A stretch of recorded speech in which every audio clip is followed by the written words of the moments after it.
Hi, I'm Dennis Engel. I teach computer science and entrepreneurship at Mohawk College. Today we're going to learn about insourcing and intrapreneurship. We learned about entrepreneurship, but let's learn about intrapreneurship.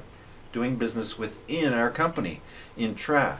In fact, it's new, a new concept, a bit of a new word. It's not in the spell checker in Word, in Microsoft, but it's in Wikipedia. Wikipedia says intrapreneurship is when somebody within the organization moves forward with an idea to make money in a different way, in a way we have never done before. Intrapreneurship is a bit of a paradigm shift for most businesses, most organizations. It's changing the way they do business, changing the way they treat their employees. It's looking for new ventures. It's using your strengths strategically.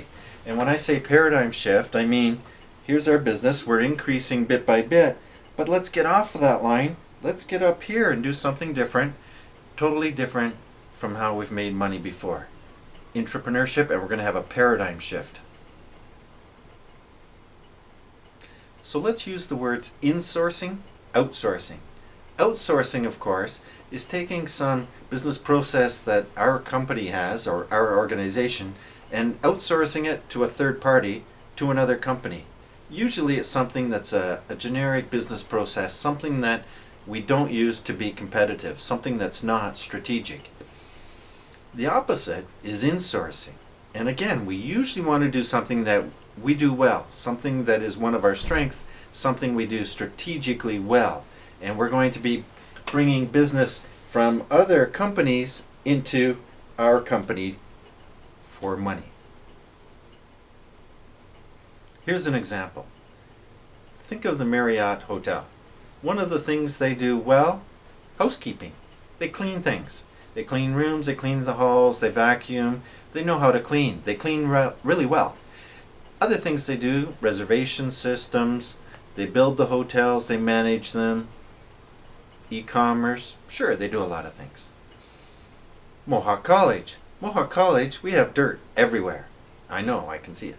So what do? We hire a division of Marriott called the Hurley Corporation to clean for us.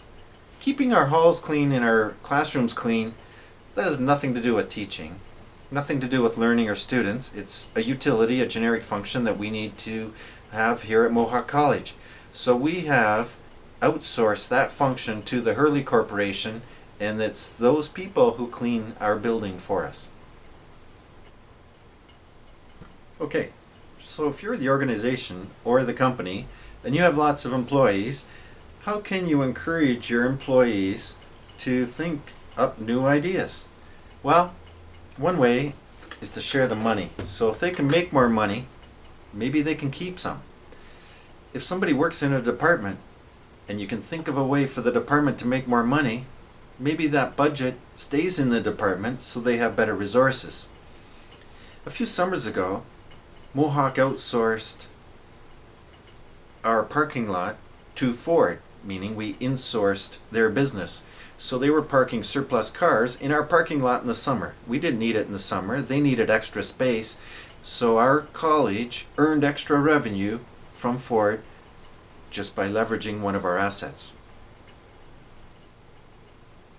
So when do you outsource and when do you insource? That's the question. Does the business go out of our corporation or does it come in? Well, some of the things that are going to help you decide is whether it's strategic or not. Is this business process something that helps us differentiate ourselves from our competitors? Or is it just a utility, a generic process? And that's what we have to think about. Another aspect, how easy is it to move this business process somewhere else? If you found a better way to paint cars, I don't think Ford is going to ship a whole bunch of cars to you for painting. You paint them and then ship them all back to Ford. Definitely the cost is preventive in that case. Cleaning the hallways at Mohawk. I never hear students say, wow, that hallway's clean, I'm going to go to Mohawk. They never say that. It's not strategic. It's not something that we want to do well to differentiate ourselves. It's just something that needs to be done. So that is an obvious function to outsource to someone else. So that's our discussion on intrapreneurship. But mostly these examples are about existing things that we already have and existing things that we do every day. Take something that's hasn't been thought about before. What do we have at Mohawk that we do well? Well, we have e-learn, we have tests and exams, we have students coming and going, we have parking, all things that we do well. How can we insource any of those business processes? Here's an idea for you. Testing. We have all sorts of testing, all sorts of software, all sorts of rooms, Math Learning Center, a lot of things are geared up for testing. There's outside organizations in Hamilton that need testing. If you're going to be a volleyball referee for a league, you need to take a little test to pass to be a referee. Maybe Mohawk could insource testing from outside organizations. People come here, pay a little bit of money, and we will administer the tests from that organization to their different members and charge a small fee. That'd be pretty good. Or we can just charge them for parking too. We'll make millions. It'll be great, and Mohawk will be a better place.